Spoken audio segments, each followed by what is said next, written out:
에서 4절. 둘째, 반역자로 몰아 해하려는 대적들. 5절로 9절. 우리 공가책에는 1절로 9절 하나로 해서 대적들이 느헤미야를 반역자로 몰아서 해하려 함. 좀 길어서 한 대지 더 만들었습니다. 그 다음에 세 번째, 거짓 선지자들을 매수해 방해함. 10절로 14절. 넷째, 성벽 완성과 두려워하는 대적들. 15절로 19절입니다. 이제 1절 읽어보세요. 한편 산발락과 도비야와 아라비아 사람 게셈과 나머지 우리 대적들이 내가 성벽을 건축하여 거기에 파손된 곳을 남겨두지 않았다는 소식을 들었는데 그때까지도 나는 성문들의 문짝을 달지 못하고 있었다. 하나님께서 느헤미야를 포로 중에 아닥사스다 왕을 감동시켜서 고국으로 돌아오게 해서 성벽을 건축하고 이제 불탄 성문을 고치려고 하고 있는데, 그 안에 이스라엘 유다 백성들이 내적으로 낙심이 되고 또 느헤미야를 납치케 하는 그 내용을 우리가 5절에서 배웠습니다. 형제들에게 이자를 많이 받고 돈을 못 내면 자녀들을 노예로 삼고 또 다른 데로 팔아먹으려고 하고 하는 이런 원망이 들어왔을 때 느헤미야는 하나님께 기도하고 자신이 앞장서서 백성들을 설득시켜서 이제 선하게 이루어졌습니다.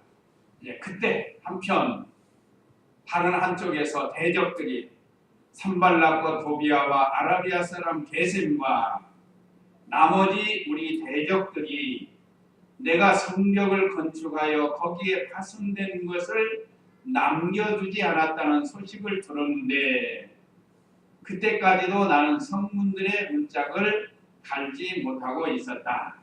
이제 성벽은 거의 다 완성이 됐어요. 성벽은. 그런데 아직 성문들의 문짝을 아직 달지를 못했다. 예루살렘 성이 쭉 돌아서 문이 약 9개에서 10개 정도, 한 9개 정도가 됩니다. 제가 생각해서 혼자 그려봤는데 원으로 하면, 원은 아니에요. 원래 땅은 좀 이렇게 됐는데 원으로 해가지고 한번 제가 이렇게 그려봤는데, 문이 양문으로부터 시작해가지고 뭐 걸작이문, 분문, 순문 여러 문이 이렇게 있습니다. 어문, 그 문의 특징이 다 달려 있어요. 이건 3장에서 기록되어 있는데 우리 공가책의 근본에 3장이 빠졌어요. 그걸 못했습니다. 그런데 기회 나면 한번 3장을 다시 해야 이 성벽이 이렇게 해서 건축이 되는구나 하고 좀 더 자세히 알 수 있습니다. 그런데 각 문과 문 사이에 이스라엘 12지파들을 나눠가지고 거기에 일꾼들을 세워서 일을 했기 때문에 또 느헤미야가 앞장서고 지도자들이 앞장서고 온 백성이 앞장서가지고 그걸 거의 다 됐단 말이에요. 이제 아직 문짝은 달지 못했어요. 여기 오늘 6절 하반절에 그때까지도 나는 성문들의 문짝을 달지 못하고 있었다 그랬죠.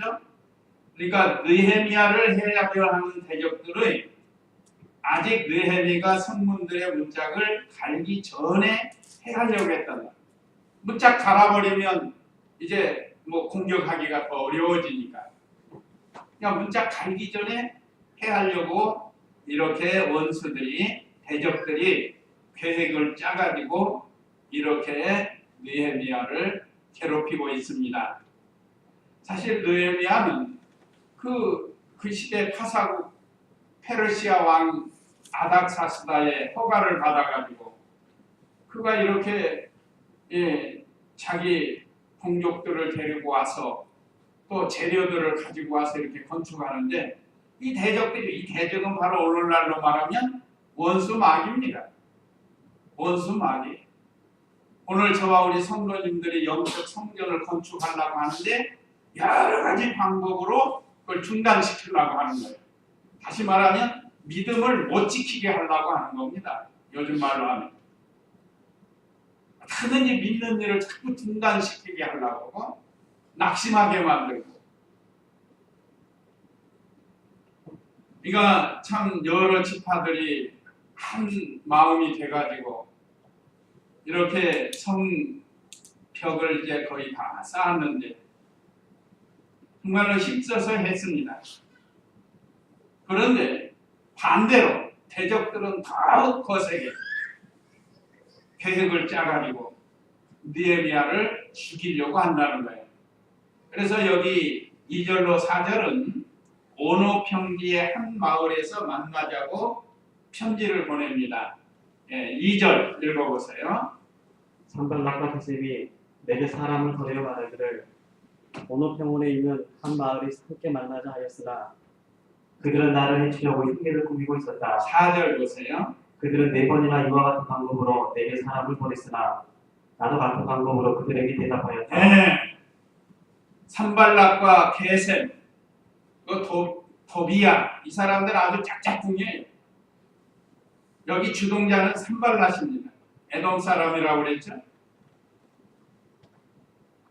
주동이 돼가지고 거기에 같은 편들이 이렇게 사람을 보내가지고 오노 평원에 있는 한 마을에서 함께 만나자 하고 그들이 나를 해치려고 흉계를 꾸미고 있었다. 이건 느헤미야는 알고 있어요.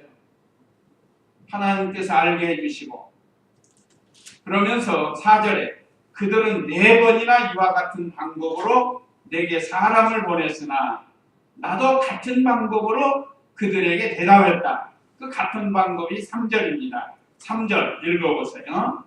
내가 그들에게 전력들을 보내어 말하기를 나는 지금 큰 공사를 하고 있어서 내려갈 수 없다. 어찌 내가 이를 남겨두고 너희에게로 내려가 공사를 중단하겠느냐라고 하였다.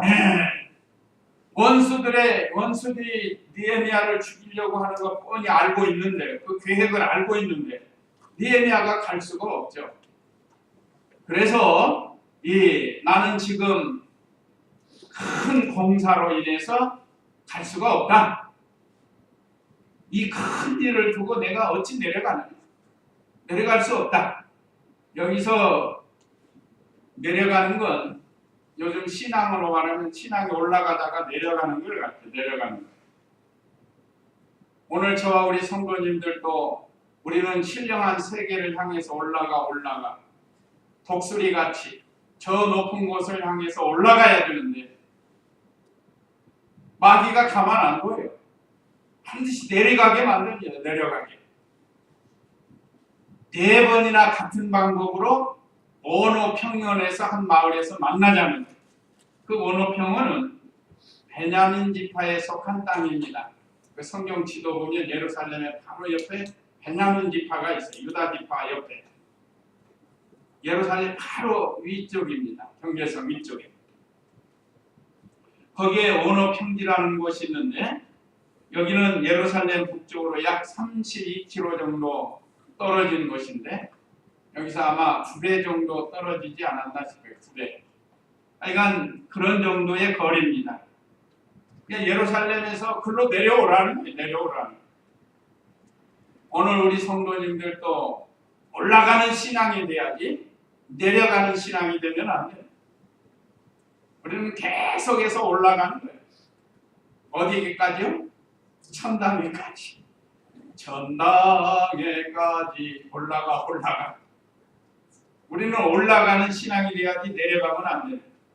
오늘날도 마귀가 이렇게 여러 가지 방법으로 우리들의 신앙을 내려가게 만들고 중단하게 만들고 이런 일들로 유혹하고 방해를 합니다. 이걸 우리가 잘 분별해야 돼요.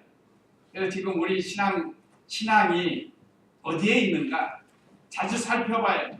그렇게 하라고 이렇게 우리에게 예배도 주시고 말씀도 주셨습니다. 그래서 느헤미야는 공사를 하기 때문에 갈 수 없다고 한 것은 그 괴계를 알았기 때문에 그럽니다. 2절 하반절에 그랬죠. 그들은 나를 해치려고 흉계를 꾸미고 있었다. 그러니까 아는데 내려갈 수 없잖아요. 물론 하나님께서 내려가라고 하면 내려가는 거예요. 그러니까 알게 하신 거 보니까 내려가지 말라는 거예요. 느헤미야는 하나님이 주신 영감으로, 하나님이 주시는 지혜로 대적들의 그 계율, 그 계획을 알게 되었습니다. 그래서 그들을 만나러 안 간 거예요. 그 이유는 큰 공사를 하기 때문에 내려갈 수 없다. 만약에 그 흉계에 빠져서 내려갔으면 큰 해침을 당할 줄 알았어요. 아까 2절 하반절에 해치려고 했으니까, 흉계를 꾸몄으니까. 그래서 우리가 지금 믿는 일 하려고 저 천성을 향해서 하나님 나라 신령한 세계를 향해서 나가는데 여러 가지 방법으로 와요. 사람으로 오고 물질로 오고 다 우리를 주저앉게 만들고, 때는 퇴보하게 만들고, 중단하게 만들고. 근데 느헤미야처럼 우리가 바로 알고 중단하거나 퇴보하지 말라는 겁니다. 이제 5절로 9절은 반역자로 몰아서 해하려고 합니다. 이번에는 이제 반역자로 몰아가지고 자기들이 해하려고 하는 게 실패하니까 이번에는 이제 반역자로 몰아가지고 죽이려고 하는 거예요. 그러니까 원수는, 마귀는요, 절대 우리 포기하지 않아요. 계속해서 우리를 반대하게 만든 5절 읽어보세요. 산발랏이 다섯 번째도 같은 방법으로 그 부하의 손에 통하지 않은 편지를 들려 내게 보냈는데 거기에는 이렇게 적혀 있었다. 민족들 중에도 소문이 있고 가수모도 말하기를 내가 유다 사람들과 함께 반역을 꾀하려고 성벽을 쌓고 있다고 하는데 이러한 소문처럼 내가 그들의 왕이 되려고 한다. 또 내가 예루살렘에서 너에 관하여 선포하기를 유다의 왕이 있다라고 말할 선지자들까지 세웠다. 이제 이 소문들이 왕에게 들릴 것이므로 와서 함께 의논하자. 예. 첫째는 봉하지 않은 다섯 번째 편지를 보냈어요. 전에는 봉해 가지고 왔는데 편지하면 이렇게 딱 봉해 갖고 와야 되는데 이번에는 보라고 일부러 봉하지 않는 편지를 이렇게 보냈습니다. 그러면서 이 느헤미야를 유혹하는 거예요. 5절 다시 보면 산발랏이 다섯 번째도 같은 방법으로 그 부하의 손에 봉하지 않은 편지를 들려보냈는데, 이거는 원래 봉해야 비밀이 누설이 안 되는 건데 일부러 비밀이 누설되게 하려고, 다른 사람에게 알려지게 하려고, 그래서 왕에게 알리고 느헤미야를 공경에 빠뜨리려고 이 계획을 세운 거예요. 이 대적들도요, 얼마나 악한 계획을 세우는. 요즘도 사람들이 나쁜 짓 하려면 계획 세우죠. 요즘 말하면 어디 금은방 틀라고 하면 그냥 가서 터는 게 아니고 계획을 딱 짜는 거예요. 미리 다 답사도 하고, 그런 다음에 순식간에 남을 훔쳐가요. 그렇지만 대부분 잡힙니다. 세계에서 우리나라처럼 CCTV가 잘 된 나라가 거의 없다고요. 그 얼마 전에 뉴스 혹시 보셨죠? 그 24점 편의점에 들어가서 라면을 사는 척하면 사다가 흉기를 들이대고 돈을 빼앗아서 도망갔는데, 그 라면에 묻은 지문을 가지고 10시간 만에 잡아나잖아요. 어디 뭐 차 타고 어디로 도망갔다, 뭐 위장해가지고 갈아타고 택시 타고 간 것도 다 잡아내요. 그러니까 우리나라 전국에 CCTV가 있어가지고 참 이렇게 우리나라가 참 IT 강국이 돼가지고 편리한 점이 많아요. 다른 사람들 잘 잡아내요. 근데 또 튀는 놈이 나는 놈이 있다고 잘 못하는 것도 있지만 그래도 상당히 발달을 했습니다.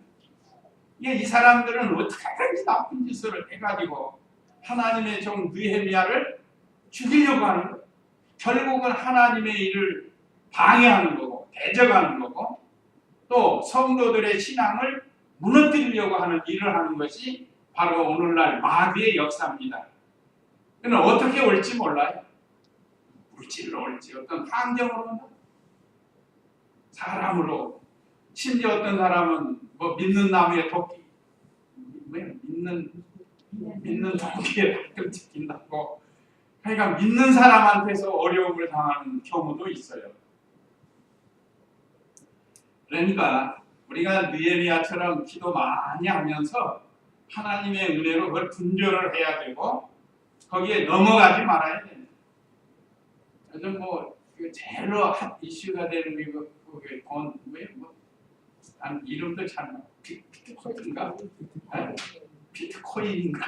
나는 잘 모르는데 그것 때문에 손해 보는 사람이 얼마나 많은지 몰라요. 그것도 뉴스에 나오니까 우리가 알죠. 일본에서는 5,700억 어떻게 빼앗겼다고 한 그래요. 제주도 좋아요 그거. 하여간 우리 성도님들은 그저 하나님의 은혜 속에서 말씀 안에서 지혜롭게 뭐든지 지혜롭게 손해나지 않도록 이렇게 우리가 잘 해야 되겠습니다. 오늘 느헤미야를 통해서 우리가 이걸 배울 수가 있어요. 봉하지 않은 5번째 편지를 보내가지고 여러 가지로 이렇게 강의해도 그 하나님 섬기는 또 하나님 일하는 일에 중단하지 않고 나갔습니다. 또 아무리 대적들이 타협을 요청해도 타협하지 않는다. 우리가 신앙생활 하다가 잘못하면 이게 타협하는 방법으로 나갈 수가 있는데 그런 일 하지 말아요. 어떤 일이 있어도 이단이나 사입이 이런 계략에 빠지지 않도록 해야 되겠습니다. 요즘 이단들도 얼마나 지혜로운지 몰라요. 많이 지혜로워가지고 우리 성도들을 미혹해 가려고 하는 겁니다. 자, 그 다음에 6절, 7절에는 느헤미야가 왕이 되려고 한다고 거짓 증인을 세워서 모함을 했습니다. 거짓 증인을 세워 느헤미야를 모함했는데 그게 왕이 되려고 한다고 그러는 거예요. 자, 6절 다시 보면 거기에는 이렇게 적혀 있다. 민족들 중에도 소문이 있고 가스무도 말하기를 네가 유다 사람들과 함께 반역을 꾀하려고 성벽을 쌓고 있다고 하는데 이러한 소문처럼 네가 그들의 왕이 되려고 한다. 여기 가스무라는 사람을 이 대적들과 한패를 만들어가지고 느헤미야를 미혹하는 그런 내용의 말씀입니다. 거짓 증인이요 말이에요. 거짓 증인. 요즘도 이 정치하는 사람들 또 경제에 속한 사람들 잘못하면 거짓 증인 세워가지고 상대방을 몰아붙이는 경우가 있는데 참 느헤미야가 얼마나 선한 사람이고 의로운 사람인데 유다 백성을 하나님께로 잘 인도하려고 하는데 그런데 페르시아 왕을 반역해가지고 유다 백성을 빼가지고 왕이 되려고 한다는 거예요. 이렇게 거짓 선전을 하는 거예요. 거짓 선전. 이제 이 말이 만약에 페르시아 왕이 들리면 어떻게 되겠어요? 얼마나 괘씸하게 여기겠어요? 내가 저에게 어떻게 했는데, 내가 느헤미 저에게 어떻게 해줬는데, 지가 나를 반역해 하면서 얼마나 반감을 사겠어요? 단 이 사람들이 이렇게 가진 수단 방법을 가리지 아니하고 느헤미야를 거짓 증인으로 세워가지고 해하려고 한다. 그런 일들이 많습니다. 우리 예수님도 얼마나 종교 지도자들에게 유다 백성들에게 거짓 증인 세워가지고 예수님을 죽이려고 하는 거예요. 그런데 8절 9절에서 그들의 거짓을 드러낸 느헤미야.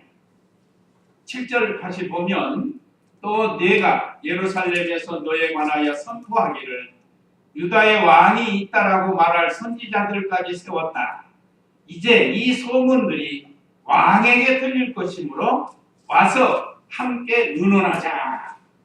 이 소식이 아닥사스다 왕에게 들어가면 너는 큰일 나니까 그러기 전에 우리들한테 와가지고 의논하라고 이렇게 계획을 꾸민 겁니다. 계획을 꾸민 거예요. 그래서 하든지 느헤미야 죽이려고 해치려고 얼마나 우리가 이게 읽어서 그러지 얼마나 그 기발한 계획을 세운 거예요.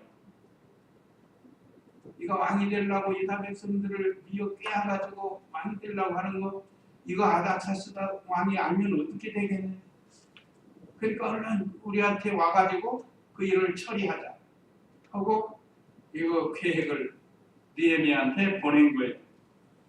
그래도 느헤미야는 거기 넘어가지 않았습니다. 아무리 달콤한 말, 아무리 위협적인 말을 하더라도 느헤미야는 믿음에 굳게 서가지고 오히려 그들의 거짓을 드러냈습니다. 8절 9절 읽어보세요. 내가 사람을 그에게 보내어 말하기를 내가 말한 이런 일은 터무니없으니 내가 스스로 마음에서 지어냈을 뿐이다 하였으니 이는 그들이 다 우리를 두렵게 하려고 말하기를 그들의 손이 약해져 이 일을 완수하지 못할 것이다 하였기 때문이다. 이제 주님 내 손을 강하게 하여 주소서. 느헤미야는 하나님만 의지하는 거야. 하나님만. 아무리 원수들이 이런 회개를 꾸며가지고 느헤미야를 해하려고 하지만 오히려 그들의 죄악된 잘못된 것을 거짓을 드러내면서 하나님을 의지하는 느헤미야입니다.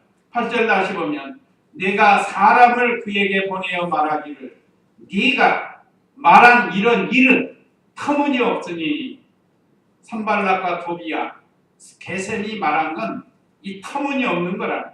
또 가슴을 아는 사람이 거짓 증인으로 나와가지고 이렇게 말했지만 그건 이 스스로 마음에서 지어냈을 뿐이다. 자기들끼리 마음에서 계획한 내용을 말했다는 거예요. 그래서 9절에는 이는 그들이 다 우리를 두렵게 하려고 말하기를 그들의 손이 약해져 이 일을 완수하지 못할 것이다. 자, 이렇게 자기들이 원수들이 하면 대적들이 이렇게 하면 느헤미야와 유다 백성들이 손이 약해질 거라는 거예요. 그래서 하나님 일을 못하게 할 거라는 거예요. 자기들이 그렇게 계획을 합니다. 그걸 느헤미야가 알고 지금 말한 겁니다. 그런데 이제 주님 내 손을 강하게 하여 주셔서 참 믿음이 좋아요. 참 힘들고 어려울 때 느헤미야는 오히려 하나님께 기도하면서 하나님의 은혜를 구했습니다. 그러니까 아무리 대적들이 계획을 꾸며가지고 정죄도 하고 또 사실 아닌 것을 거짓으로 증인을 세워갖고 말을 하고 그래도 느헤미야는 하나님께서 보호해 주실 것을 믿고 조금도 두려워하지 않았습니다. 오히려 하나님께 자기 손을 강하게 해달라고 약해지지 않도록 하나님께 간절히 기도하면서 이 하나님이 맡겨준 일을 감당을 했어요. 오늘 우리들도 신앙생활 하다 보면 이런 경우가 들어옵니다. 때로는 애매한 소리도 들릴 때 있고 또 나 혼자 수고하는 것 같고 그렇지만 하나님이 다 보고 계셔요. 그럴 때 우리가 낙심하지 말고 하나님께 기도하면서 하나님 일을 해나가는 뜻이 같은 또 한 진리를 세우는 성도들끼리 한 마음이 돼가지고 기도하면서 우리의 영적 성전을 잘 건축해야 돼요. 또 그대로 끝난 게 아니에요. 10절에서 14절에 보면 이번에는 거짓 선지자들을 매수해서 방해했습니다. 그러니까 뭐 한두 번 해서 끝나는 건 계속 보는 게 계속. 10절 읽어보세요. 그 후에 무에다벨의 손자이며 딜라야의 아들인 스마야가 문밖 출입을 하지 않고 있기에 내가 그 집에 가니 그가 말하기를 우리가 하나님의 집 성전 안에서 만나고 성전의 문들을 걸어 잠깁시다. 그들이 당신을 죽이러 올 것인데 더구나 밤에 당신을 죽이러 올 것입니다 하였다. 네. 거짓 선지자 스마야의 흉계. 이 사람이 선지자인데 이제 그 산발락과 도비야와 게셈에게 미혹을 받은 거예요. 요즘도 목사님들 중에도 정치 목사님들 있잖아요. 거짓으로 나가. 정치하는 일에 앞장서가지고 진리 편에 쓰는 게 아니고 그냥 인간 편에 서가지고 여기 스마야도 마찬가지예요. 느헤미야가 방문할 정도로 되면 전에는 참 좋은 사람이었는데 순식간에 미혹을 받아 무슨 위협을 당했는지 그래서 거짓말하는 거예요.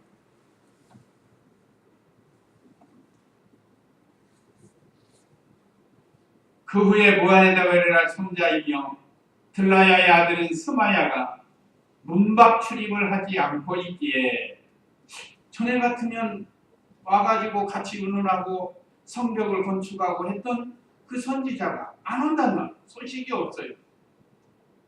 그러니까 친히 찾아간 겁니다. 느헤미야가. 내가 그 집에 가니 그가 말하기를 우리가 하나님의 집 성전 안에서 만나고 성전의 문들을 걸어 잠급시다. 저들이 당신을 죽이러 올 것인데 더구나 밤에 당신을 죽이러 올 것입니다. 하고 거짓 선지자 스마야가 느헤미야를 미혹을 하는 거예요. 지금 참 느헤미야는 좋은 마음을 가지고 어디 아프지 않나 하고 찾아갔는데 가니까 그런 소리 한다. 요즘 이 잘못된 이단에 빠진 사람들도 그래요. 찾아가면 오히려 우리 성도를 미혹하려고 하는 그런 경우 있습니다. 신앙생활을 같이 하다가 이단에 미혹받아서 안 나온다는 그게 찾아가서 권면하려고 하니까 우리 기성교회가 틀렸다. 목사님이 틀렸다. 그러면서 오히려 자기 것으로 미혹을 하는 그래서 미혹받는 그런 일들이 서로 일어나는 거예요. 바로 이 오늘 여기 스마야와 같은 사람이 당신이 이러고 있으면 위험하니까 안전한 성전으로 피하라는 거예요. 안전하다는 게 성전. 이것은 이 스마야가 벌써 대적들에게 미혹을 받아서 이런 회개를 꾸민 겁니다. 오늘날도 이 거짓 선지자들, 신본주의가 아닌 인본주의, 신신학, 자유주의 신학자, 또 이단, 사이비 이런 사람들이 우리를 어떻게든지 미혹하려고 하는 이런 시대입니다. 우리가 그걸 잘 분별을 해야 돼요. 뭐 듣기는 좋은 것 같지만 들어가 보면 결국은 내 신앙도 다 망치고 또 재물도 빼앗기고 또 심지어 해서는 안 될 일까지 하는 것이 바로 이단들이고 사이비들이에요.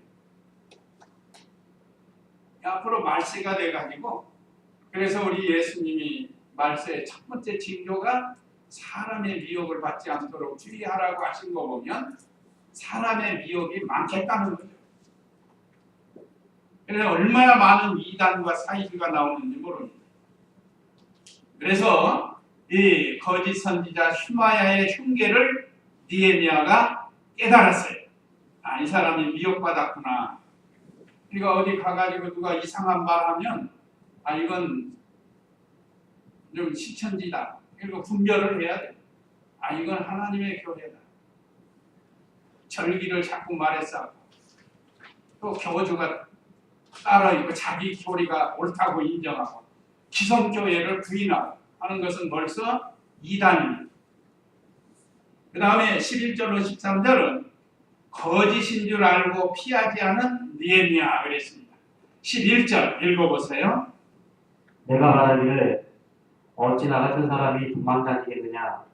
나 같은 사람으로서 누가 생명을 보존하겠다고 성전으로 들어가겠느냐.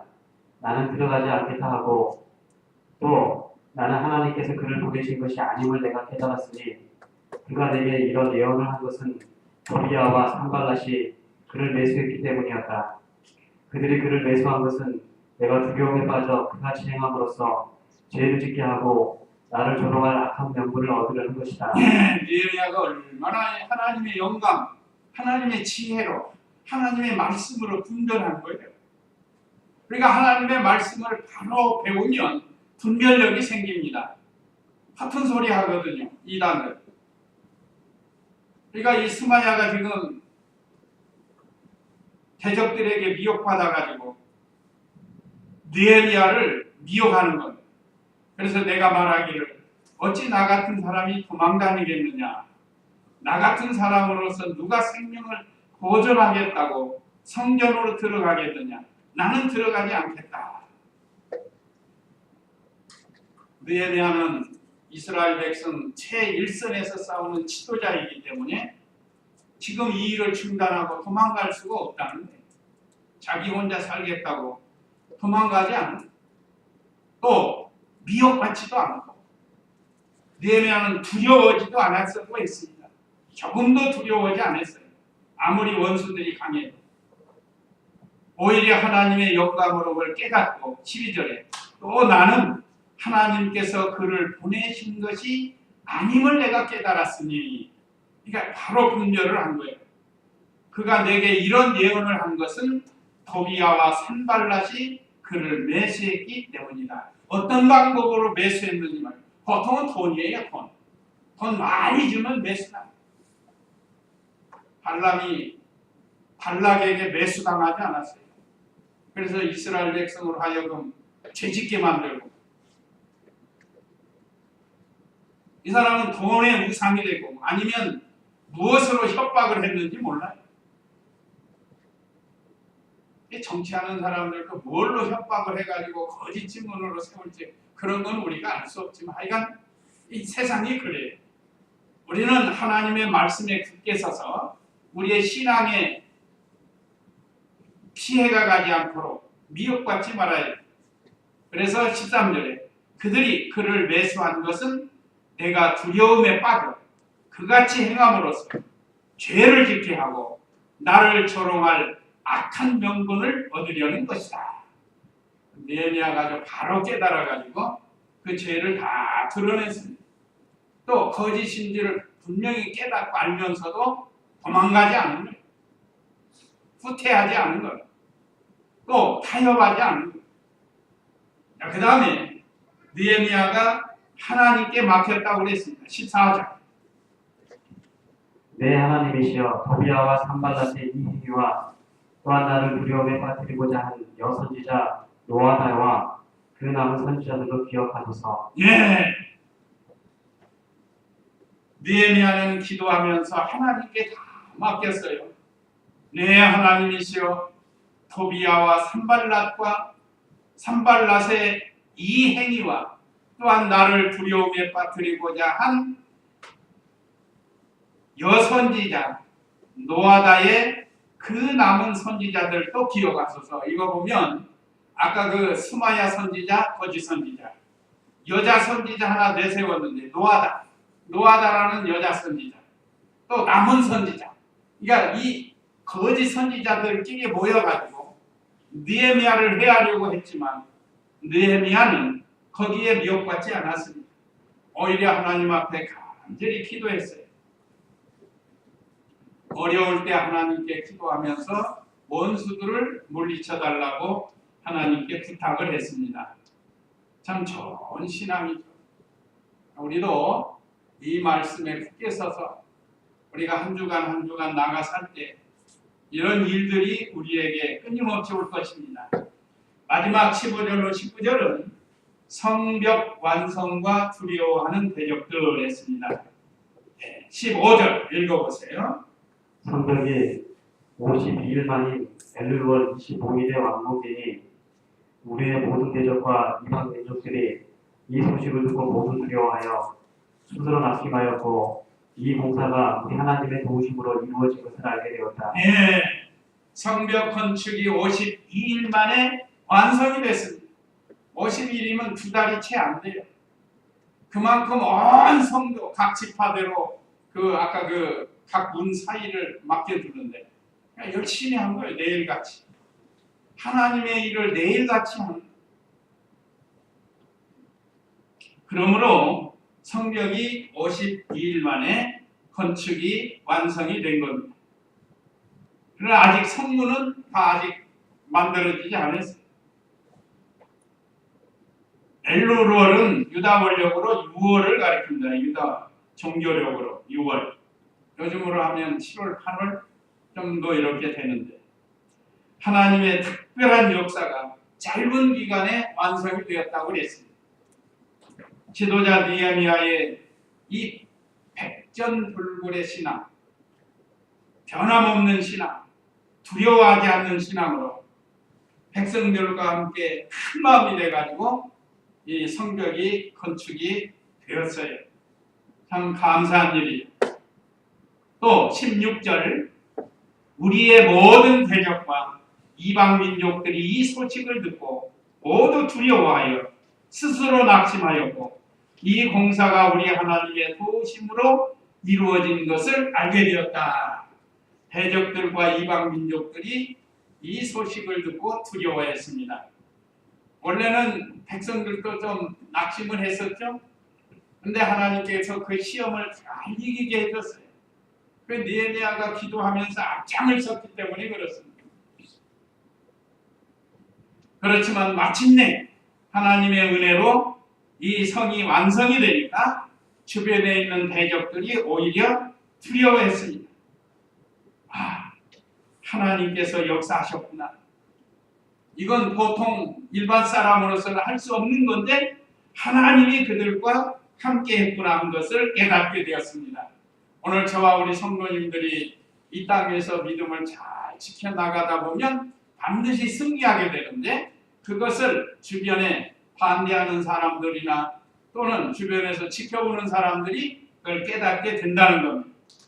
이제 마지막으로 17절로 19절은 유다 귀족들이 대적과 함께 이협을 했습니다. 이거 무슨 말인가? 17절 읽어보세요. 또한 그때 유다 귀족들이 여러 번 도비아에게 편지하였고 도비아도 그들에게 답하였으니 이는 도비아가 아라의 아들 스가냐의 사위였고 도비아의 아들 여호하난도 베레가의 아들 무슬람의 딸과 결혼하였으므로 유다에서 도비아와 동맹을 맺은 사람들이 많았기 때문이다. 그들은 내 앞에서 도비아를 칭찬하였고 또 나의 말도 그에게 일러주었으므로 도비아가 편지를 보내어 나를 위협하였다. 또 내적으로 유다 사람들이만 이 도비아하고 결혼시킨 사람이 있어요. 그 도비아 딸을 도비아하고 결혼시켜가지고 그 사람이 사위가 됐단 말이야. 도비아. 또 여러 사람 유다 안에 있는 사람들 중에 이 도비아를 좋아하는 사람이 생겼다. 서로 내통하는 거예요. 내통. 이것도 역시 하나님의 이 구원운동, 생명운동을 방해하는 세력들입니다. 유다 백성 중에 귀족들 중에 도비아와 짝짝꿍이 돼가지고 느헤미야가 하는 일을 정보를 그걸로 알려주기도 하고 그렇게 해서 어떻게든지 느헤미야의 하는 일을 중단시키려고 했다고 그랬어요.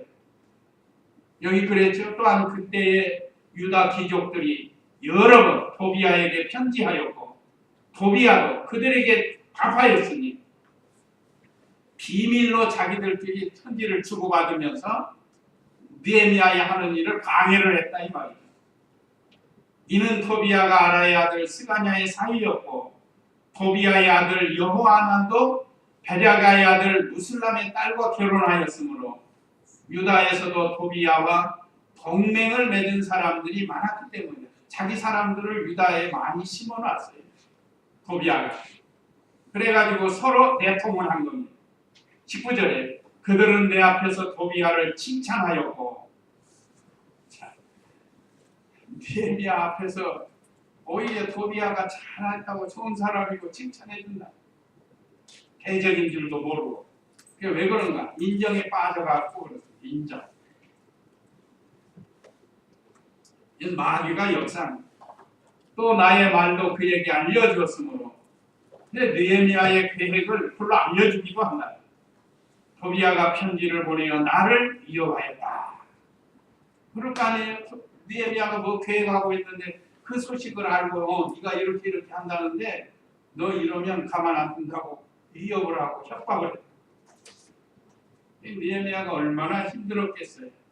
그렇지만 느헤미야의 중심은 언제나 하나님이 있다. 하나님이 함께 하심을 믿고 하나님 의지하고, 그래서 마침내 아무리 원수들이 공갈을 협박을 해도 성을 완성하는 그런 믿음을 우리가 볼 수 있습니다. 그래서 오늘 저와 우리 성도님들도 참 주님이 부르시는 그날까지 개인적으로 또 우리 교회적으로 교단적으로 영적 성전을 지어나가는데 여러 가지 방해가 있을지라도 니에미아처럼 하나님 의지하고 기도하고 잘 감당하는 그런 우리가 되어야 되겠습니다. 이제 이 말씀 기억하시고 잠시 다 같이 기도하시겠습니다.